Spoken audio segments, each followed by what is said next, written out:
Hello guys, আশা করি তোমরা সকলে ভালো আছো। আজকে আমি সৌমিক ওন একাডেমির পক্ষ থেকে তোমাদের সাথে আছি। আজকের ক্লাসে আমরা আলোচনা করব কাজ ক্ষমতা শক্তির প্রথম অংশ কাজ নিয়ে।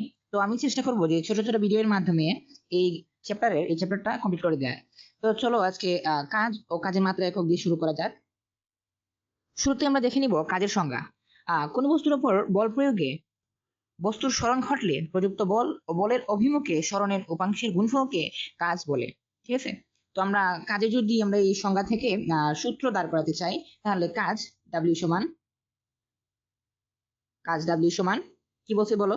বলছে এখানে যে বল ও বলের অভিমুখে সরণের উপাংশের গুণফল নিতে হবে, সেটা হলো কি কাজ।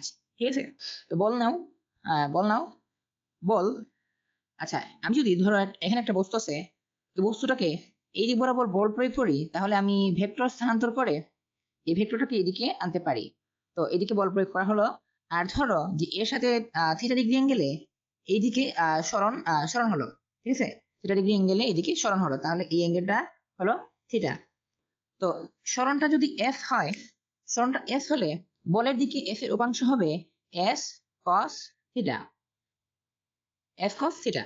তো এই যে এখানে বলছিল আমাদের বল নিতে হবে, আমরা বল নিছিলাম। তারপর বলছিল বলের অভিমুখে সরণের উপাংশ নিতে হবে।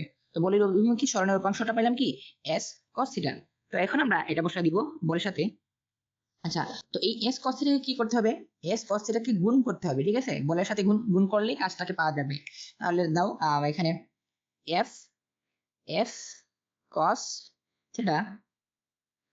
তো থিটাটা মূলত কি? থিটাটা হলো যে এফ ও এস এর মধ্যবর্তী অ্যাঙ্গেলটা।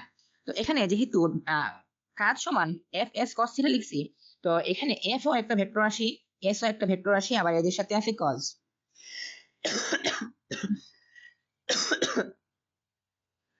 এফ ও একটা ভেক্টর রাশি, এস ও একটা ভেক্টর রাশি, এদের সাথে আছে কস থিটা।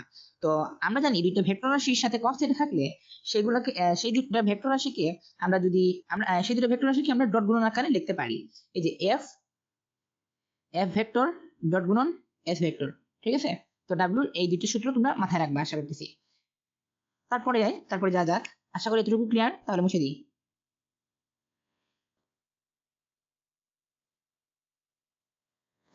তো এখানে বলা হয়েছে যে কাজ একটি স্কেলার রাশি। তোমাদের একটু আগে দেখে আসলাম যে W equal to F S cos theta.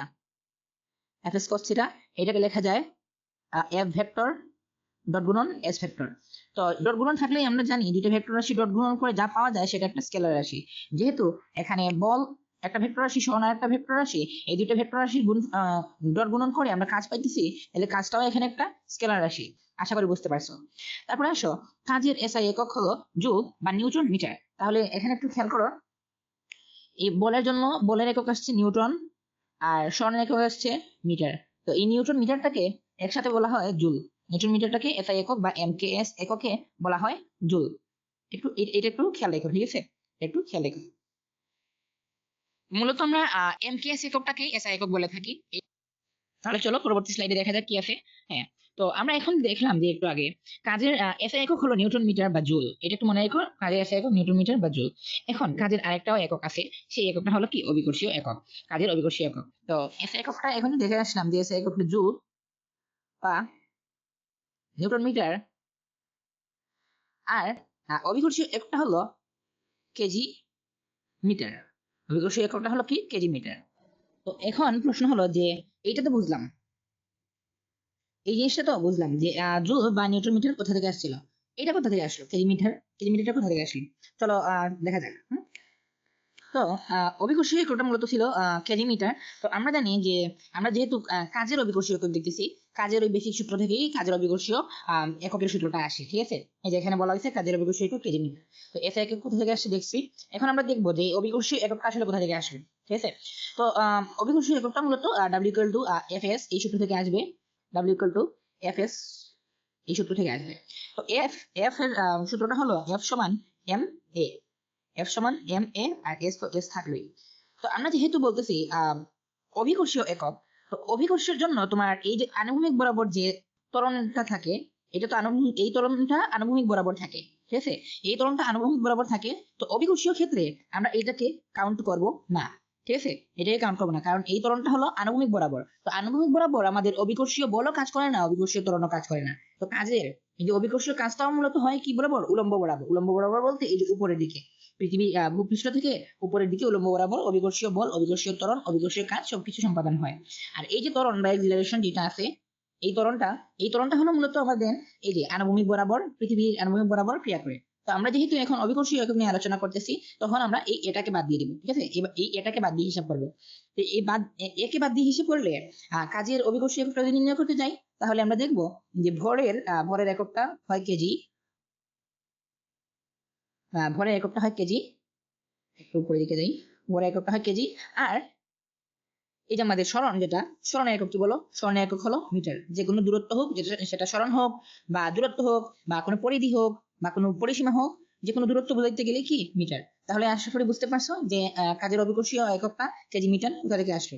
ঠিক আছে, তাহলে পরবর্তী স্লাইডে যা যাক। এখন দেখা যাক কাজের মাত্রাটা। আমি বলবো যে পদার্থবিজ্ঞানে তোমরা কোনো সূত্রের বা কোনো রাশির মাত্রা মনে রাখবে না, জাস্ট বেসিক সূত্রটা, যে কাজের বেসিক সূত্রটা কি, তারপর গতিশক্তির বেসিক সূত্র কি, বিভব শক্তির বেসিক সূত্র কি, বা অন্য যে রাশি থাকুক না কেন সেই রাশির বেসিক সূত্রটা মনে রাখবা। সেই বেসিক সূত্র থেকেই তুমি মাত্রা নির্ণয় করতে পারবা, সেই বেসিক সূত্রের একক থেকে। আচ্ছা, এখানে একটা সতর্কতা বলে দিই।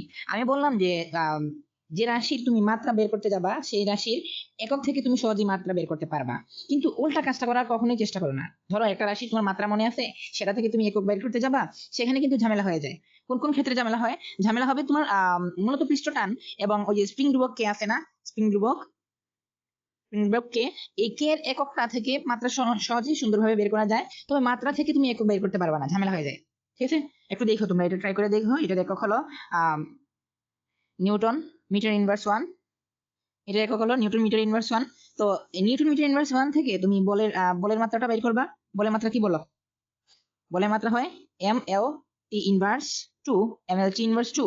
আর মিটারের মাত্রাটা হবে l l হওয়ার কথা, যেহেতু মিটার ইনভার্স আছে, l ইনভার্স 1 হওয়ার কথা।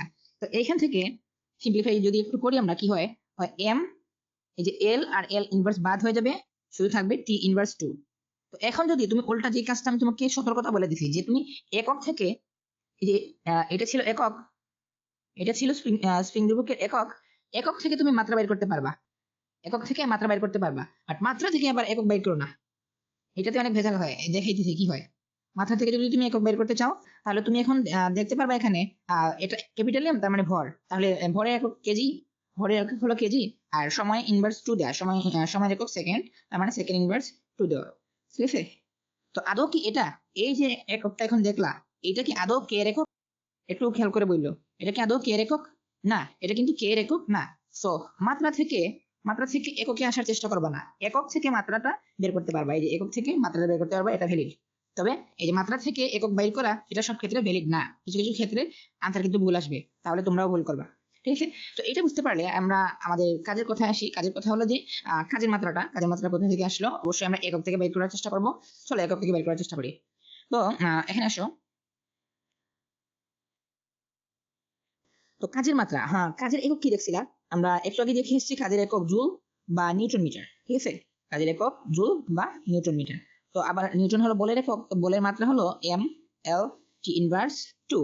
বলের মাত্রা আশা করি বের করে জানো, না জানলে দেখাই দিতেছি, সমস্যা নেই। আর মিটারের জন্য মানে দৈর্ঘ্যের মাত্রা হলো l। তো এই দুইটা থেকে তুমি দুইটাকে একসাথে গুণ করলে কি পাবা? যেহেতু গুণ অবস্থায় ছিল নিউটন আর মিটার, এই দুইটাকে গুণ করলে তুমি পাবা capital M capital L square t inverse 2। তো এটাই হলো কি কাজের মাত্রা। এইভাবে তুমি বেসিক কোনো রাশির মাত্রা বের করতে চাইলে একক থেকে বের করবা। এককগুলো মনে রাখবা সবগুলো, ঠিক আছে? বেসিক এককগুলো মনে রাখবা, জাস্ট জুল মুখস্থ করলে হবে না। জুলটা আসলে কোথা থেকে আসছে সেটা মনে রাখতে হবে। জুলটা আসছে নিউটন মিটার থেকে। এই নিউটন মিটারটাকে মূলত জুল বলা হইতেছে এখানে। ঠিক আছে, তো এখন যদি তোমরা বলো যে ভাই আমি এখন এখান থেকে এই মাত্রাটা থেকে আমি যদি কাজের এককে আসার চেষ্টা করি, এটা কি ভুল হবে? না, তুমি চেষ্টা করে দেখতে পারো। এটা করলে কিন্তু এখন ভুল হবে না, তবে সব ক্ষেত্রে এই জিনিসটা ভ্যালিড না। তাই আমি বলবো যে এটা করো না, জাস্ট এককগুলো মুখস্থ রাখো, একক থেকে মাত্রায় আসার চেষ্টা করবা। আশা করি এতটুকু বুঝতে পারছো। এই ভিডিওটা এতটুকুই ছিল। সবাইকে ধন্যবাদ।